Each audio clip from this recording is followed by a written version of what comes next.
Não sei se vocês concordam comigo, mas Com certeza. eu acho isso fantástico. Eu não estou dizendo, é óbvio que tem mulheres mais frágeis, tem outras mais fortes, no sentido de buscar essas soluções, essas coisas, mas eu acho que a gente tem uma capacidade, não sei se pelo o dom de dar vida, parece que a gente tem uma resistência maior para a dor, sei lá, algo que faz da gente, assim, ser humaninhos um pouquinho mais fortes nesse sentido. Né? Eu acho isso muito legal. É uma visão. Eu acho que todas nós mulheres, nós somos preparadas. Pois é.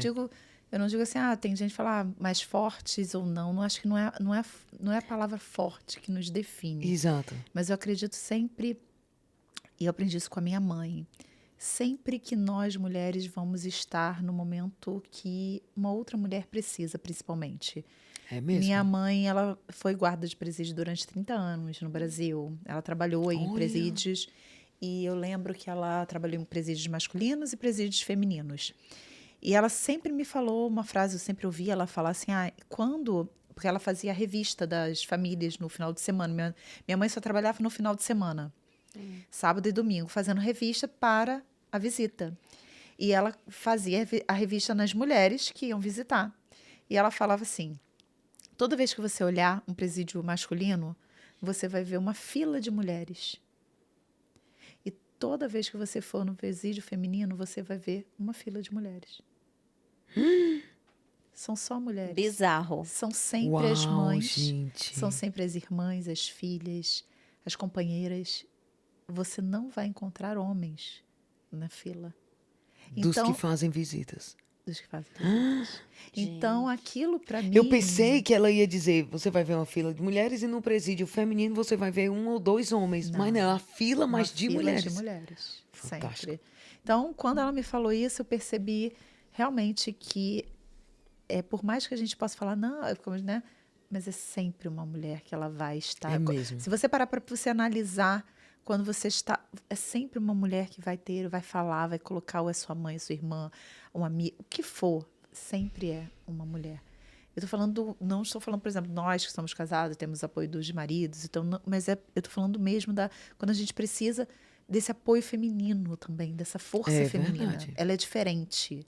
Ela também faz a diferença. Então, por esse motivo, eu acredito muito que hoje esse trabalho que eu faço, porque eu decidi fazer também da rede o meu trabalho.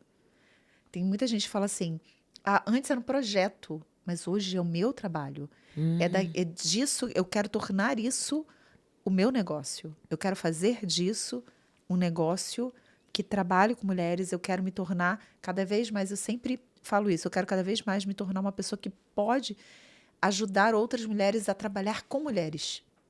Olha. É um efeito dominó. É um efeito dominó. Por quê? O que eu percebo? Tem muitas mulheres trabalhando com mulheres, mas olha o que você falou, Lari, antes.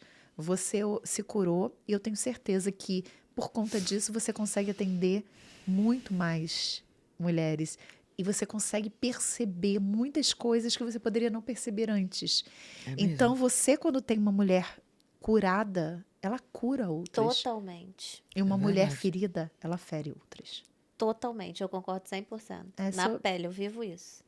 Porque a gente começa a entender mais a dor e ajudar, por exemplo, se eu tô curada ou sei lá, se eu tô bem comigo mesma e eu posso ajudar outra mulher e eu sei que ela tá ferida, a gente tem uma empatia diferenciada.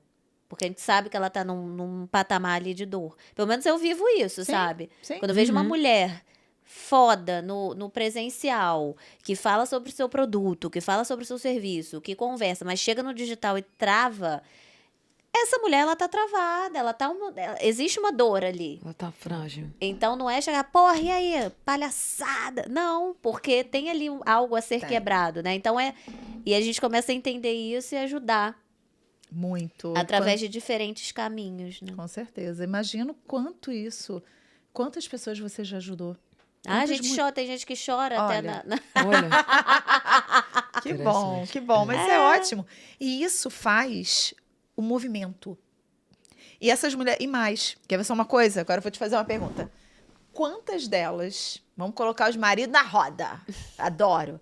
Quantas delas já se queixaram para você que os maridos não apoiam porque digital não é trabalho? Muitas. Pronto. Muitas. Olha um outro problema que nós, da nossa geração, a gente vive. Porque a nossa geração é a primeira geração que começou a trabalhar com o digital. Porque a gente fala assim, hoje os jovens, eles vão, TikTok, YouTube, tá tudo bem, faz parte, mas nós não vivemos isso. Nós nos adaptamos. A gente veio do offline, rompeu a barreira. Passou por uma pandemia mundial. Passou por uma pandemia. Eu sempre digo isso. Eu falei, eu não passei pela maior pandemia mundial à toa. À toa. Não vim esse mundo à toa. Isso aí é pura verdade. Eu fiz até um post sobre isso outro dia, que o título era assim: meu marido não ter me apoiado. Não, meu marido não gostar de aparecer me fez acelerar vendas pelo digital. Vou explicar por quê. Porque como ele não é de aparecer, eu com os meus stories, bababá, mostrando e falando, eu precisei me planejar. Eu precisei planejar, ser mais estratégica, ser mais constante. Porque os momentos que eu tava com ele, claro que eu filmava também, claro. Mas, enfim, né? Não era aquela coisa que eu imaginava e idealizava, porque ele não gosta. E eu preciso respeitar. Isso é importante. A gente tem que aprender a respeitar também, que nem todo mundo quer. Exato. E tá tudo certo. Mas então eu precisei me planejar. E isso me fez ter constância, isso me fez ser mais estratégica. E isso, obviamente, melhorou meu posicionamento, aumentou minhas vendas. Então, é muito sobre como a gente encara aquela situação que não é a que a gente imagina, a que a gente idealiza e que quer que seja. Porque eu tenho Nossa, eu super sei que, caso ele gostasse, seria mais fácil para gerar conexão. Que o poder de um casal na internet e ali gerando conexão gera muita conexão. E eu não tenho isso. Ele me apoia em tudo. Ele tá até atrás dessa câmera, gente. Ele me apoia. Eu fico até emocionada, porque, tipo assim, tem gente que nem sabe quem é Thiago. Às vezes eu coloco a câmera na cara dele para as pessoas verem quem é ele. Mas, assim, ele me apoia absolutamente tudo. Mas, de fato, existe essa barreira do viver do digital. É muito difícil os maridos, os homens, às vezes, encararem aquilo ali como parte do trabalho, como uma forma de vender. Às vezes eles não acreditam, acham que é palhaçada, que é blogueiragem, que é exposição. E a gente precisa entender que o desnecessário. Precisa entender que o digital é parte do nosso trabalho. E que é realmente um mecanismo da gente divulgar o que a gente faz. Independentemente do nicho.